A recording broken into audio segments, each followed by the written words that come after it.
Hello and welcome to Box Office Receipts. I'm your host Tyler Callahan, and we have quite a bit of news to go over as we have the last of the movie releases for March. Let's start with the domestic top 5.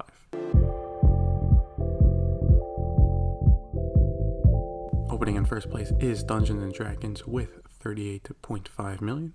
In second place was John Wick Chapter 4 with $28.2 million. Third place was Scream 6 with $5.3 million, for a total now of $98.2 million. Fourth place was His Only Son, a movie about a story from the Old Testament that opened to $5.3 million. And in fifth place was Creed 3 with $5 million, for a total of $148.5 million. So for Paramount, they are probably having mixed feelings on this opening for Dungeons & Dragons. On the positive side, the movie has gotten good reviews, and tracking from analysts had it opening around $30 million, so it went above expectations. The issue here, though, is the film's budget. At a reported $150 million, the film needs to make around $300 million worldwide minimum to make a profit at the box office.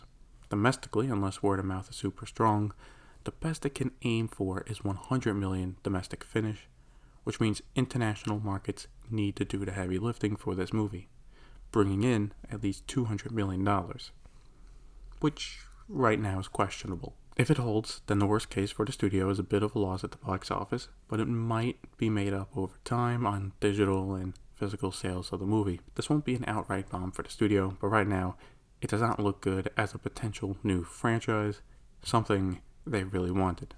As for the rest of the films, John Wick held on okay, with a 62% drop, but nothing special. It still has a chance to become the highest grossing film in the franchise, but it is not a lock.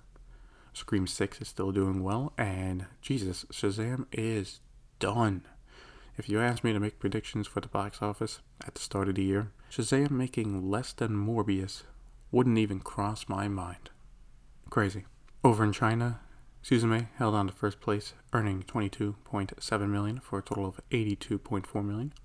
In second place was Hachiko, opening with $8.9 million. Post-Truth came in third place with $6.5 million for a total of $87.4 million. Opening in fourth place was Dungeons & Dragons with $5.1 million. And in fifth place was a Chinese romance film called Nobody But You, which opened to $4.6 million.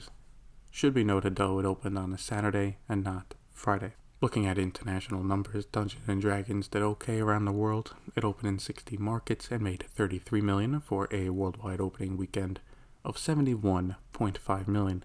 That's an okay start, but it's going to need some serious legs to get close to $300 million. I think it'll be able to get to 250, maybe $275 million, but personally, I don't think it hits $300 million.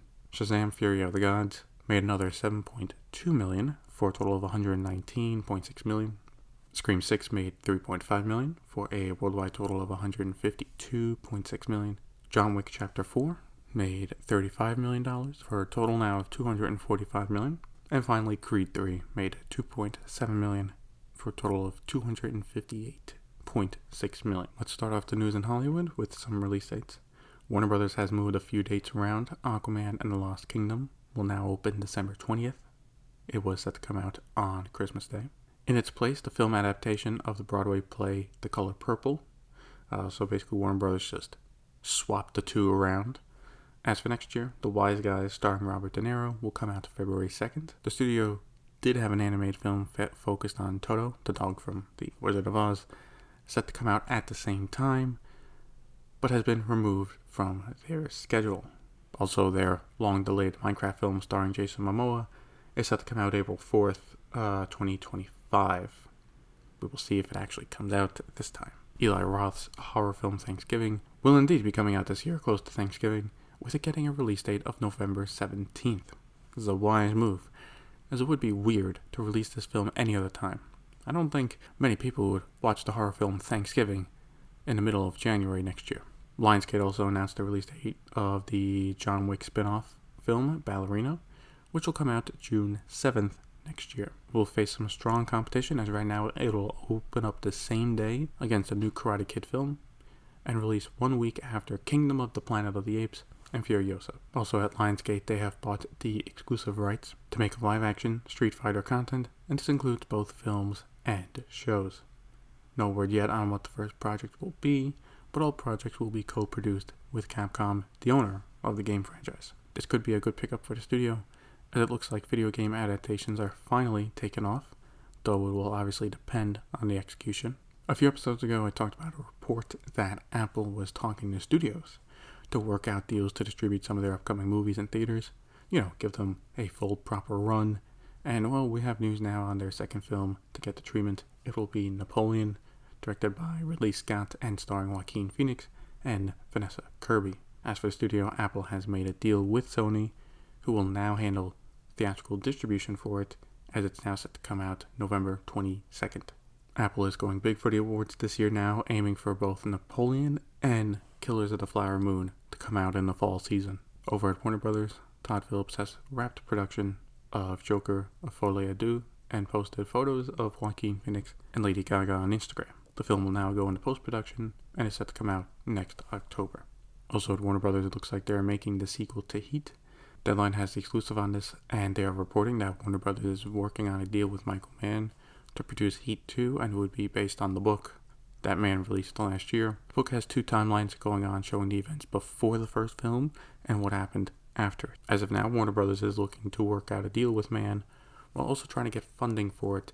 And as for casting, Adam Driver is talking to Mann about playing one of the leads.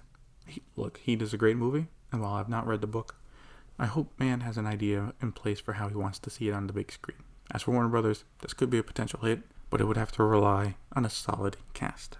At A24, T. West has gotten quite a bit of a cast for his next film, Maxine. Besides Mia Goth playing the lead role, the film will now star Lily Collins, Elizabeth Debicki, Halsey, Kevin Bacon, and Giancarlo Esposito, among others. Considering the other two films in the franchise, X and Pearl, they were low budget, I'm curious how much this film is costing to make and how much of a pay cut did the actors take to join the film.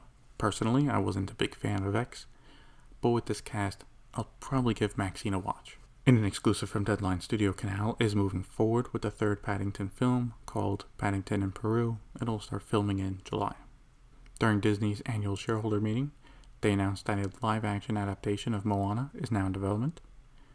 This was announced by Dwayne Johnson, talking about it in a video. He will reprise his role as Maui in the film, as well as produce. No word on when it will start filming.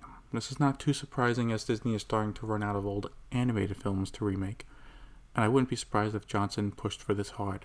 Now, personally, I think doing a Moana 1 is a bit too soon. The film isn't even 10 years old yet. If they were going to do modern films, why not Tangled? Cineworld moves one step closer to getting out of bankruptcy and has entered a restructuring support agreement with its lenders.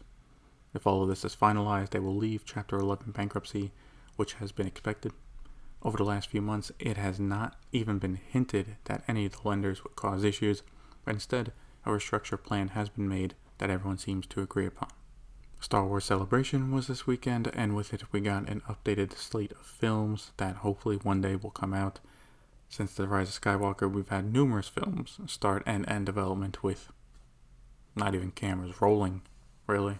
So let's start with the one that's furthest in development. It doesn't have a title yet, but it will be directed by Sharim Obed-Chinoy and will feature Daisy Ridley coming back as Rey. It'll focus on Rey after Episode 9 as she looks to rebuild the Jedi Order. Look, I had a lot of issues with the sequel trilogy. The main one being how the hell did they not get an outline of what the trilogy should be in the first place, no matter who the director was. But Daisy Ridley as Rey was great in spite of some of the writing for her character not being good. I think a fresh director and a fresh writer can do some good, and I'm actually looking forward to this. The second film in development will be directed by Dave Filoni and will basically be the Mandalorian universe film. This I am also excited to see, as well. The shows in the universe have not been great at times. Boba Fett, for example.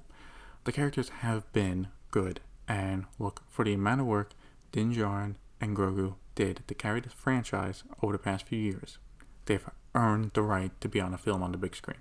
And the last film in development will be directed by James Mangold and will focus on the very beginning of the Jedi. This could be interesting, but it's likely the furthest out due to Mangold's schedule, so right now we'll see if it even does come out. We got a good amount of trailers this week for upcoming films. We got a second one for Barbie, and it still looks good. Obviously, we're going to have to wait and see if the humor holds up. But if it does, it looks like it'll be one of the funniest movies of the year. It comes out July 21st. At Star Wars Celebration, Disney and Lucasfilm released a new trailer for Indiana Jones and the Dial of Destiny. Movie still looks good. I just can't figure out how much people would be interested in seeing it in theaters. I don't think it's going to bomb, but the last one made over 800 million worldwide. I don't think this gets close to it. It comes out June 30th. Sony released a new trailer for Spider-Man Across the Spider-Verse, where we finally get to see more of the film, and it looks great. I think this is going to do big at the box office this summer. It comes out June 2nd. One movie that will not do well at the box office is Hypnotic, which released its first trailer. I watched it, and yeah, it just doesn't look like a good film in general, and I'm not surprised that they had trouble finding a distributor for it. Look, it doesn't look bad, but if they were looking to make a deal with the studio to distribute it, and they were looking to make back its budget for a reported $70 million, yeah, no studio is buying it for that much. So again, it depends. If they were willing to take a loss and be like, hey, can you buy and distribute our movie for 20 or 30 million? I think someone would have bought it. But if they're looking to make their money back, no Warner Brothers, no Universal is buying this film for 70 million. And if you do want to see it, it comes out May 12th. For VOD Premium, let's start off easy with Peacock. They announced that Cocaine Bear will hit the streaming service on April 14th. Taking a look at Netflix Murder Mystery 2, brought in 64.4 million hours watched in the first week on its debut. It also got people to go back and watch the first one, as that was second place on Netflix's film top 10 for the week, with 24.6 million hours watched. So while reviews for it have been poor, Murder Mystery 2 is bringing in the views for Netflix. I wouldn't be surprised if they make a third one eventually. Netflix also released the first trailer for Extraction 2, starring Chris Hemsworth. The trailer is basically just a clip from what seems to be a massive one-take action scene from the film, but hey, it looks great. Now that the first one was a solid action movie, that this is actually a Netflix movie I'm looking forward to. It's kind of rare. It comes out June 16th. Showtime is pulling a show that was set to air. It was a limited series called King Shaka, and when filming was mostly completed before they made the move. However, it might still come out as Showtime is working on selling the show to someone else. I would think if filming is mostly done, they would air it on their service. But I guess a unique, limited series does not fit the seemingly new motto of Showtime, which is spin-off after spin-off of their older IP. I wasn't sure where to put this, but since this news affects the service, I decided here. What am I talking about? Well, Universal has announced that the film adaptation of Five Nights at Freddy's will have a day-and-date release, meaning it will come out in theaters and on Peacock on the same day. Same way the last two Halloween films were released. As for why, no one reason is clear. Obviously they want to boost up Peacock, and a new film could help, but horror has been doing really well at the box office, and this might hamper that. Or it could be that the film is bad and they want to dump it. I don't think it's that, but we'll never know for sure. Right now it's still set to come out October 27th, right before Halloween. In an exclusive from Deadline, Priyanka Chopra Jones is joining the upcoming film at Amazon Studios called Heads of State. The film also stars Idris Elba and John Cena, with filming set to start in May. As for MGM Plus, Amazon has announced that the rebranded streaming service will be rolled out to a few European countries called MGM Plus International. Those countries include Italy, Spain, Germany, Netherlands, and Austria. For the international version of MGM Plus, the company has signed a deal with Lionsgate for showing films, with some of them being added this week, including Mad Men, Black Sails, and Black Mafia Family. The service will be €3.99 per month.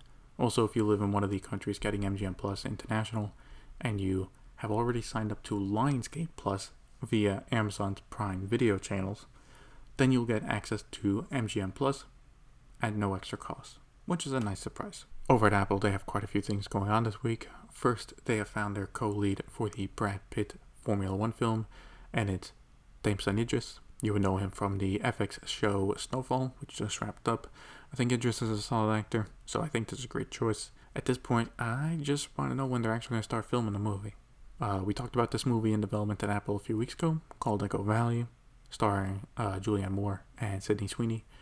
Well, they have found their next actor, which is Domhnall Gleeson, who will play as a local criminal. I've enjoyed his work over the past few years, and now I might have to give this film a watch when it comes out. In the exclusive from Deadline, they are reporting that Jack Harlow has joined the Instigators, the Matt Damon and Casey Affleck film. For this announcement, personally, I have no opinion on it, as his acting debut, White Man Can't Jump, hasn't come out yet, and I don't listen to his music. But with everyone else that is involved so far, I am interested in watching it. Apple has also announced the release date for its upcoming limited thriller series called The Crowded Room, starring Tom Holland and Amanda Seinfeld. The first 3 episodes will come out June 9th, followed by a weekly release of the remaining 7 episodes. The Hollywood Reporter is reporting that Apple Original Films has bought Jonah Hill's latest movie, called Outcome. It will be directed by Hill, and Keanu Reeves is in negotiations to star in the lead role. It is a dark comedy where the lead must confront his demons after being extorted. The plot for the movie sounds interesting enough, and if Reeves is on board, then I'm giving it a watch. Finally, Disney at Star Wars Celebration released the first trailer for Ahsoka, which comes out in August. From what they have teased, it looks good, and hey, for me, as long as it's better than Boba Fett, I'll be happy. And as if for this episode of Box Office Receipts, if you want to follow me on Twitter or Facebook, link to those are in the show notes. See you next time.